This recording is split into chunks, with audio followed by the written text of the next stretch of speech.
আমরা কোর্টে চালান করছি, 3 দিন থেকে 4 দিনের মাথায় জামিন নিয়ে এলাকায় এসে আবার মাদক ব্যবসা করছে।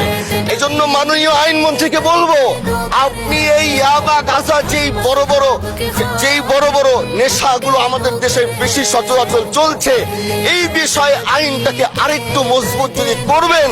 আমার এলাকায় মাদক নিয়ে বড় মুশকিলে আছি, সেই সহযোগিতা আমি পাচ্ছি না। একদিক থেকে আমি নিজে মাদক বিরোধী সংগ্রামে নিজে রাস্তায় নেমে মাদকের বিরুদ্ধে আমি নিজে অভিযান চালিয়েছি। এবার তাদেরকে একদিক থেকে ধরে যখন প্রশাসনের কাছে ইয়াবা সহ গাঁজা সহ দেওয়া হয়, তখন তারা একদিক থেকে আসে কোর্টে চালান করে দেয়। একদিক থেকে গোটা দেশ বলছে এই দেশ মাদক মুক্ত করতে হবে, আর একদিক থেকে যখন তাদেরকে আমরা কোর্টে চালান করছি, 3 দিন থেকে 4 দিনের মাথায় জামিন নিয়ে এলাকায় এসে আবার মাদক ব্যবসা করছে।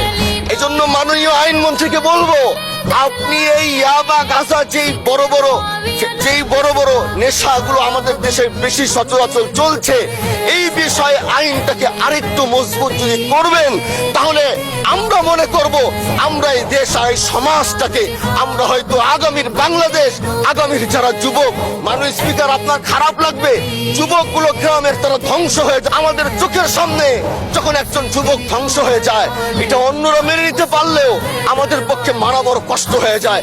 আমরা দেশটাকে বাঁচাতে চাই, আমরা আগামীতে ওরকম কিছু যুবক তৈরি করতে চাই যারা নেশা ধরবে না, তারা পড়াশোনা করবে, তারা দেশের জন্য ফিকির করবে।